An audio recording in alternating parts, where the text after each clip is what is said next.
Step one, wake up early, gonna rise with the sun. Step two, get some good, some food in you. Step three, think real hard about what you wanna be. Step four, fuck everybody, just do your thing.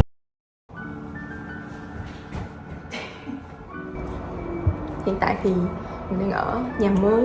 Hôm nay là tụi mình tới để kiểu chụp lại hiện trạng mà mình nhận nhà, để lỡ mà sau này có dọn ra thì còn có cái để kiểu cãi người ta là cái này không phải lỗi của mình. Nói chung là nó là một vấn đề hoàn toàn khác, nhưng mà hôm nay mình ghé để chụp ảnh nhà xong rồi xem là người ta giao nhà cho mình như thế nào. Và nếu mà có lỗi gì thì mình sẽ báo lại với công ty bất động sản. Thì yeah, so far so good. Còn khoảng bao nhiêu ngày nữa mình dọn vào nhỉ? Nói chung là thứ bảy tuần sau là chắc khoảng 6 ngày nữa là mình dọn vào. Đáng lẽ là hôm nay là dọn vào rồi đó, nhưng mà vì một số lỗi kỹ thuật điện nước ra cho nên là chưa có dọn vào được. Thì dạ, 6 ngày nữa. Có khi là tao nghĩ là đóng vô xong rồi nó dán ra mày.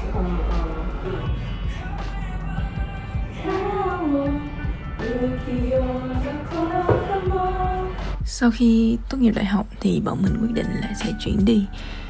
Mặc dù cái căn nhà cũ nó không có gần ga mà nó cũng không có gần trường luôn, nhưng mà quan trọng là nó rất là rộng và nó rất là rẻ. Cái tiền nhà nó rẻ đến nỗi mà khi mà nói ra ai cũng phải trầm trồ luôn á. Cho nên là mặc dù là bọn mình không có muốn chuyển đi đâu, nhưng mà để tiện cho công việc sau này á, thì bọn mình đã quyết định là sẽ chuyển lên gần phía Tokyo hơn. Mình nghĩ việc khó khăn nhất khi mà chuyển nhà ở Nhật là cái giai đoạn tìm nhà. Tại vì không phải nhà nào cũng cho người nước ngoài thuê, mà nếu mà cho người nước ngoài thuê thì cái căn đó lại không đúng ý mình. Cho nên là khi mà tìm được nhà mới, bọn mình rất là mừng luôn. Tính là quần áo mình không phải là thứ khó phát nhất. Đã phát cái nhiều nhất. Tại vì có một thứ rồi, mấy cái đồ trong phòng nè. Hôm qua nhà mới mua ít đồ là xỉu cái đống đồ.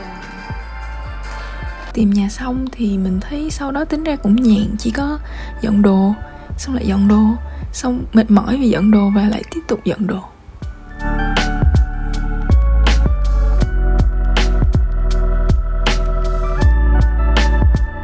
Đi là tôi sau 3 tiếng dọn nhà, lau các thể loại cửa sổ, bếp, các thứ các kiểu.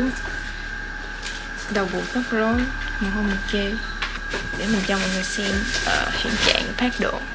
Đây, ý là nhìn cũng hòm rồi, nhưng mà kiểu còn nhiều đồ linh tinh ở ngoài ấy. Cho nên là cứ cảm giác như là mình mãi dọn không xong. Nhưng mà sáng mai là phải đi rồi. Hay à. Mình nhớ hồi năm nhất chuyển từ ký túc xá của trường ra cũng có bao nhiêu là đồ đâu. Vậy mà sau 4 năm ở, đồ ở đâu ra mà nhiều kinh khủng khiếp. Tổng cộng một mình chắc cũng phải 7-8 thùng trở lên. Tắm mà chiên cho đã vô quậy khách. Lên dắt xuống. Ngày qua. Trời ơi, không chuyển nhà nữa. Ở đó 10 năm. Mà không có nhiều cái 10 năm luôn.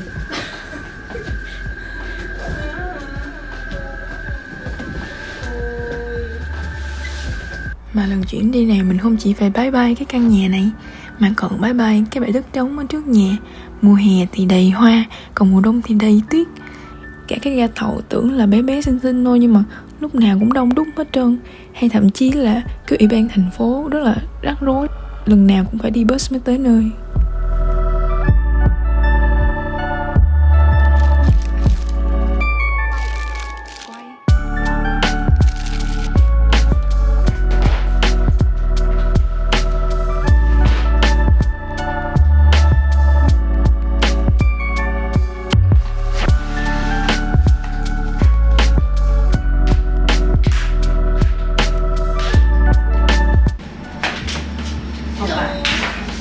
Sao rồi, xong chưa?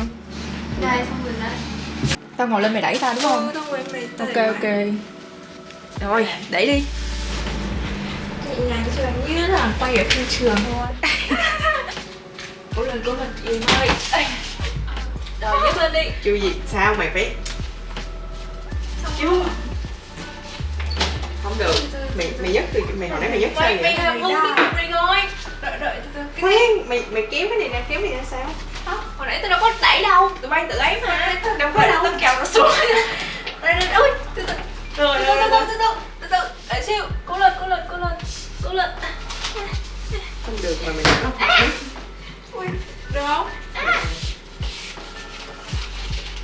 Không được, từ từ. Rồi xong. Lại tiếp một lần nữa hả? Lần cuối.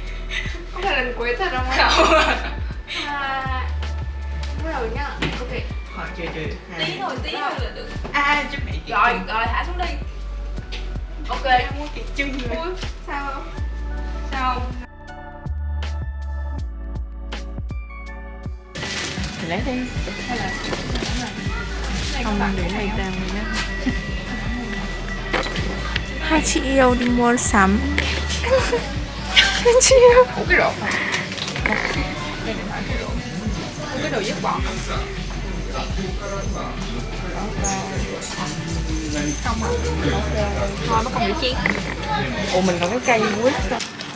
Bữa ăn nhìn như là có vẻ là dưới ánh nến nhưng không, dưới ánh đèn, tại vì chưa có mua đèn trần nhà.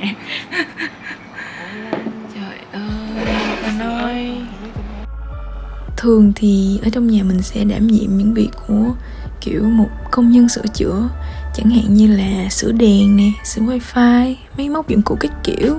Còn Linh, bạn cùng nhà của mình, sẽ đảm nhận mấy việc kiểu có đầu óc hay là có miệng mồm hơn, như là đăng ký cái này cái kia hay là xác nhận chuyện này chuyện kia. Ý là cũng chả ai nói ai gì đâu, kiểu ở với nhau riết cái tự động nó thành vậy luôn á. Hiện tại thì nhà mình vẫn còn trống ơi là trống, tại vì lý do duy nhất là mình rất là rén mua đồ. Một lần xài hết một cục tiền lớn là mình sẽ chết dữ thân luôn. Cho nên là mình cứ bỏ một đống đồ mình muốn mua vào giỏ hàng á, xong rồi để đó, để đến khi nào mà sale kịch sàn mới mua. Nên là với cái tầm này thì chắc là khoảng 3 tháng nữa nhà mình mới hoàn thiện quá.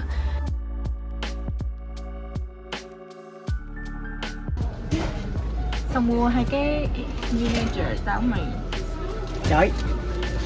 Lý vậy? Mày chọn một con xong bỏ nó lên. Thiệt hả? Không, Thiệt đi. thiệt hả? Ok. And Eddie, yeah. Hơi trống ha. Đừng điều. Mua một đống cái này gọi là gì, chăn ga gối nệm. Cái này là để bọc cái nệm, cái này là để bọc bao gối và cái mền mùa đông. Cái này là để bọc gươm, mình đi ngủ mới thiếu gươm, cho nên là gươm cũng phải đẹp. Đây là đèn cho nó đẹp, nhưng mà đang định nói là nó rẻ lắm, có 300ml là chưa tới 60.000. Khoan đã, sao nó trắng dữ vậy ta? Tao muốn nó vàng. Rồi làm sao cho nó tắt? Nó kêu touch mà. Tap. Một cái là màu trắng, thêm cái nữa là màu vàng, thêm cái nữa là tắt. Wow, 60.000. Đáng tiền. Cuối cùng là túi đựng đồ make up, tại vì đồ make up nó đã nhiều quá rồi cho nên phải mua cái túi cực đại để. Thực ra cái túi này không phải là để đựng đồ make up, cái này là game, túi đựng game accessory, túi đựng mấy cái đồ chơi game á. Xong rồi ở trong nó có chia ngang ra giống như vậy. Nhưng mà mình thích đựng gì mình đựng thôi. Hạnh phúc khi gần nhà có chỗ bán đồ Việt Nam. Cái gì? Ớt mắng lên nè. Tương ớt này mắc không?